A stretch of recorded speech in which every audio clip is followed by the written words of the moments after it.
السلام علیکم دوستوں، welcome back to my YouTube channel fair cast Urdu. امید ہے کہ آپ لوگ خیریت سے ہوں گے۔ تو آئیے ہم لوگ اپنی ہارر سٹوری کا آغاز کرتے ہیں۔ کچھ چیزیں ایسی ہوتی ہیں جنہیں سمجھنا آسان نہیں ہوتا۔ ایسے ہی میرے دادا کی ایک پرانی پھٹی ہوئی چپل تھی جسے میں کبھی بھی کوئی اہمیت نہیں دیتا تھا، مگر آج میں اسی چپل کی وجہ سے نہ دن کا سکون رکھ سکا نہ رات کا چین، اور شاید میری بگڑتی ہوئی حالت کی ذمہ دار بھی وہی تھی۔ میرے دادا حاجی مہر علی گاؤں کے سب سے معزز اور بزرگ شخص تھے۔ وہ ہر دم خاموش رہتے، عبادت گزار تھے، مگر ان کی آنکھوں میں کچھ ایسا تھا کہ انسان بات کرتے کرتے چپ ہو جاتا تھا۔ لوگ کہتے تھے حاجی صاحب کچھ جانتے ہیں جو ہم نہیں جانتے، ان کے پاس کوئی راز ہے، کوئی پرانی طاقت۔ مگر سب سے عجیب چیز ان کی چپل تھی۔ وہ چپل نہ کبھی میلی ہوتی تھی نہ کبھی ٹوٹتی تھی، اور جب ایک دن میرے کزن نے مذاق میں وہ چپل پہن لی تو اسی رات اسے سانپ نے آ کر کاٹ لیا بغیر کسی وجہ کے۔ تب سے وہ چپل صرف دادا ہی پہنتے تھے اور کسی کو چھونے نہیں دیتے تھے۔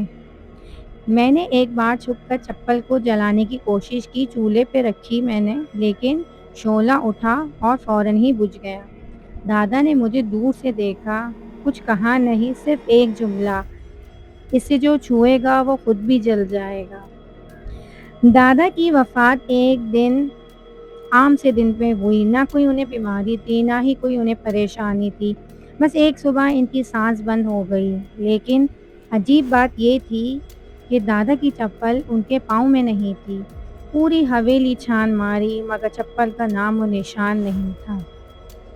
3 راتیں گزر چکی تھیں، گھر کا ماحول بوجھل، خوفناک اور خاموش ہو چکا تھا۔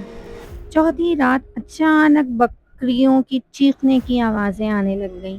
ہم باہر نکلے اور قبرستان کے پیچھے ایک درخت کے نیچے وہی چلتی ہوئی چپل ہمیں نظر پڑی۔ وہ چپل جل رہی تھی، مگر یہ آگ عام نہ تھی نہ دھواں، بس ایک خاموش سا شعلہ تھا۔ میں نے جھک کر اسے چھونے کی کوشش کی اور میرے ہاتھ کی انگلی لال سرخ ہو گئی، جیسے کسی نے جلتی ہوئی راکھ تھما دی ہو۔ اس کے بعد میری امی سوتے میں کسی سے باتیں کرنے لگیں۔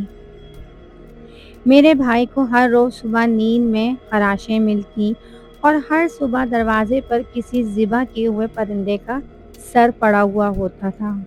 ہم نے مولوی صاحب کو بلایا، گھر کا جائزہ لیا تو انہوں نے دیواروں پر پانی چھڑکا اور آہستہ سے کہا، یہ چپل محض چمڑا نہیں تھی، یہ ایک قید خانہ تھی، کسی جن کو قید کیا گیا تھا اور اب وہ آزاد ہو چکا ہے۔ تمہارے دادا نے اس کی حفاظت کی، اب کون کرے گا؟ دادا کا بستر ہٹایا گیا تو نیچے سے ایک لوہے کی پیٹی ملی۔ اس میں صرف ایک پرانی ڈائری رکھی ہوئی تھی جس کا پہلا صفحہ تھا، اگر تم یہ پڑھ رہے ہو تو مطلب ہے کہ میں مر چکا ہوں اور وہ آزاد ہو چکا ہے۔ میں نے اس چپل میں اس سے 60 سال تک قید رکھا، اب تم پر ہے کہ اسے واپس روکو یا خود فنا ہو جاؤ۔ میں نے وہ چپل زمین میں دفنا دی، مگر ہر صبح وہ دوبارہ دروازے پر رکھی ہوئی ہوتی تھی، اور اس کے ساتھ ہی دادا کی آخری تصویر جس میں ان کی آنکھیں بند نہیں بلکہ کھلی ہوئی تھیں اور وہ مجھے گھور رہی ہوتی تھیں۔ میرے اوپر جن کی موجودگی ہر لمحہ بھاری ہو چکی تھی۔ ہر رات کوئی سایہ میرے کمرے میں آتا اور صبح وہی جلی ہوئی چپل دروازے پر۔ ایک رات میں نے ہمت کی، قرآن پاک نکالا اور سورہ بقرہ کی تلاوت شروع کر دی۔